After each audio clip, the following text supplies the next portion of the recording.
Faber-Castell Albrecht Durer watercolor pencils are a professional line of pencils first released in 1980. According to Faber-Castell, the pencils are comprised of the highest quality pigments with superior light fastness characteristics and water-soluble binder. Each pencil is made of pigment encased in a full color-coated barrel with silver writing and a capped dome that is lightweight and seemingly well balanced. This product serves as both a drawing and a painting medium and normally targets the more intermediate to advanced artists. So hey there friends, today we are conducting the second field test for the Albrecht Durer Professional watercolor pencils. Now I've used them a few times and we should be coming up on a review really soon on the channel. I'm also going to be creating inside my Etcher 140-pound cold press watercolor sketchbook. Now I really like this paper. I've done a few sketches in this book so far and I've really enjoyed it. So I really wanted to pull it out and use it again since this is the year of using up sketchbooks, right? We're going to be doing a landscape in today's video, so you can do this in watercolor pencils, you can do it in watercolors, you can use gouache, your watercolor crayons, your water-soluble oil pastels, or you can even use a dry medium to give this a try. It's going to be really beginner friendly, so don't worry, grab your supplies, get to your creation area, and let's get this kicked off. In today's video, I am going to walk you through the process I used to create a landscape illustration using these watercolor pencils. To kick things off, I'll be using phthalo blue, and I'm being very cautious about how much pigment I apply. These pencils release pigment quite easily, so it's important to be mindful as you can quickly lay down a lot of color. To blend the pigment, I am going to be using a water brush. I prefer water brushes because they provide a continuous flow of water, which makes it easier to blend out color pencil pigment. Now, while you can use a regular brush if needed, and if so, I definitely suggest something with firm bristles like a golden Teflon brush, and that's just going to make the pigment dispersion a smoother process. Now with this illustration, I do suggest giving your layer some time to dry before you decide to move forward. Now for this distant mountain, I mixed a few colors to get the soft kind of atmospheric look I was aiming for. I'm using the earth yellow green, a phthalo blue, a bit of helio blue reddish, ochre, and walnut brown. Since I want this mountain to appear far off in the background, I'm being mindful to keep the colors soft. Once I'm satisfied with my color application, I once again use my water brush to blend and add texture to the area. Now, all of my pigment dispersion is being done with a tapping motion. This is a great way to get texture and the appearance of distant foliage in your landscapes. Now, at the very top of the right mountain, I want to create a rocky feel before transitioning into the green grassy area below it. To do this, I am using the ochre and the walnut in combination. Then I will transition into the earth yellow green as I move further down the hillside. On a side note, I am loving the way the pencils act on this paper. It's easy to tell as I work that they are both nice quality supplies. Now, at the bottom of the mountain, I added some helio blue reddish to make a darker tone and deepen the shadows. I'm also mixing the green with the ochre for a darker, richer shade. And once again, I'm going to grab my water brush using a dabbing motion to blend everything smoothly. One thing to keep in mind with watercolor pencils is that you can lift the pigment off of the paper with too much water on your brush head. So just be mindful of that fact. If you're using a water brush, I definitely suggest a paper towel to wipe off any excess water from your brush head, and it's just going to add much better water control to your situation. While working on the far left mountain, I begin with a mix of blue and helio blue reddish to create the darkest areas. Mixing these two together will make a more saturated tone, and the coolness from the blue helps to add the darker value to the side of the mountain that you would like to. Mixing these two colors on the shadow side is going to create dimension. Paying attention to your values gives you much more of a realistic feel, something I always stress to you guys. Now I'm going to add some green to the mix to define the grassy area. When working on the grassy area, I am applying it in a directional pattern, but not too uniformly. Although it's not necessary that you do so, because again, we're using that dabbing motion to create texture, so it shouldn't be a big deal. Now, I am going to use that same ochre and that same walnut brown in order to create a more rocky area on this particular mountain as well. And you're seeing me use that helio blue to just kind of spread different dark shadows throughout that mountain area. Again, we're working on dimension and texture, but we are still trying to keep our colors blended in a semi-cool,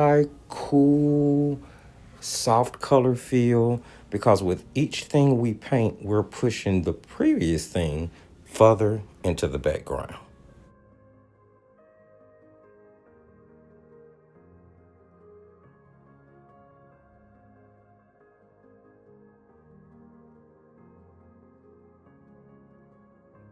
You also notice that I am using a little orange here and there, and I'm mixing it with one of the blues, and this is just to put a neutral throughout the mountain. And there I am, dabbing away with that water brush. No particular direction, no particular motion, but just continuing to dab. Keep in mind, if you feel like there's too much water on your brush head, you can simply use a paper towel to wipe that down and make it more controllable for you.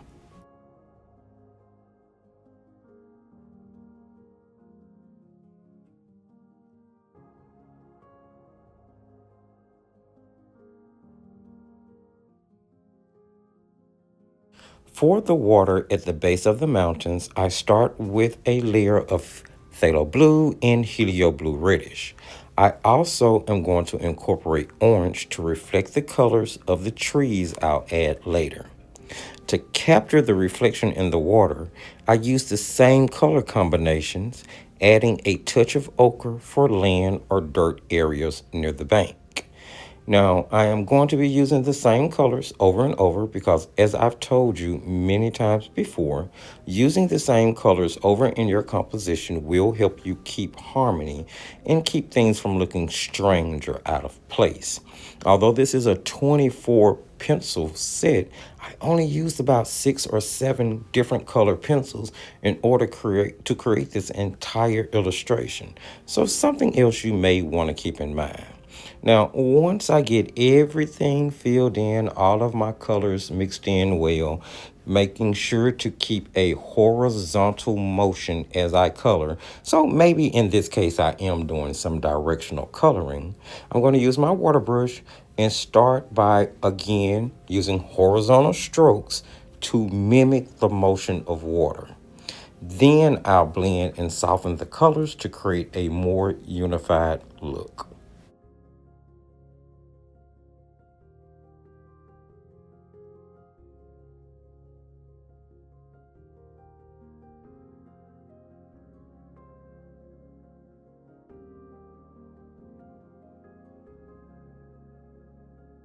Now, as I continue to work, I'll add more pigment in areas where I want stronger reflections, and I'll use my water brush to activate the pigment, focusing on creating the illusion of movement in the water. The key is to blend just enough to keep the transparency of the water while still defining the direction of the flow. And now I'm going to shift trees in the foreground, adding some warm orange tones to contrast with the cooler background. Now, I mix with this earth yellow-green for a richer color. For the two trees on the left, I'm going to use a combination of orange and earth yellow-green with some helio blue reddish to give the shadow side depth.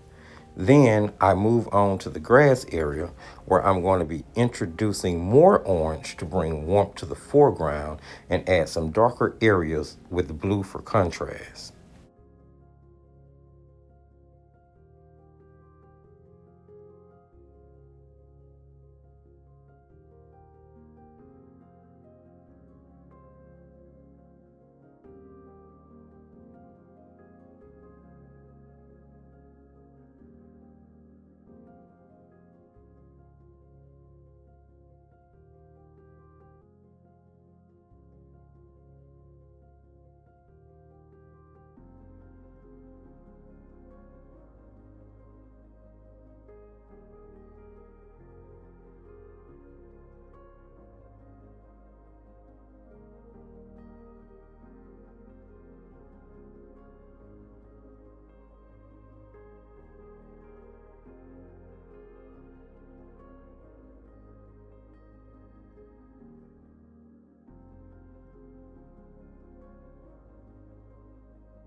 Once again, I'm going to activate the pigment using my water brush, carefully dabbing to achieve textured effect. Now the dabbing technique is helping add interest to the illustration, making it feel more three-dimensional and lively. And as I continue to layer, I'm going to work from back to front, gradually warming the colors as I move towards the foreground to create a sense of depth in the landscape. And I'm also going to be going back and adding in green on top of the orange tree line that I painted in front of the mountain, just to dull back that color a little bit. I didn't want it quite that warm in the midground, preferring my warmth to be more in the foreground than anything else. I also use the technique of pulling pigment directly from the pencil lead with my water brush. While some pencil manufacturers may discourage this, I found it to be a safe and effective method for intensifying color when needed. As I near the end of the illustration, I'm beginning to add final details, and that will include some birds in the sky, which I typically add to most of my landscapes. Now, for the finishing touches, I will outline the piece with a water-soluble black marker to provide contrast and a frame to the composition. Once everything is dry, I'm going to carefully remove the tape from the edges to reveal clean, crisp lines around the illustration. And the final step will be signing my work. Now, this piece took about 45 minutes to an hour to complete, which is a bit longer than working with regular paint, but still a relatively quick process when using watercolor pencils. These pencils, particularly the ones I'm using, are very similar in feel to the Caran d'Ache Supercolor Soft Watercolor pencils, which are my current favorite. I really enjoy the rich pigment they offer and the ability to blend them smoothly with water. And these pencils are definitely up there with those, no doubt about it. There's gonna eventually be a comparison video between all of the top watercolor pencils that I have here in the studio once I've had the chance to test and review each set individually. Now, the review for the Caran d'Ache Supercolor Soft Pencils are already up on the channel in the Thrifty Review playlist if you want to go check that out. And the review for this video will be coming out, or should I say this pencil set will be coming out pretty soon. Well, thank you so much for watching. I hope you found this video helpful or inspiring. If you did, please consider giving it a thumbs up and sharing it with others. Don't forget to subscribe and hit the notification bell so that you don't miss any future uploads. I'd love to hear your thoughts in the comments. Have you tried watercolor pencils before? Have you tried this brand before? If so, what do you think of pencils? What do you think of this brand? Be sure to check out the video description for the relevant links to my website, Patreon, and social media.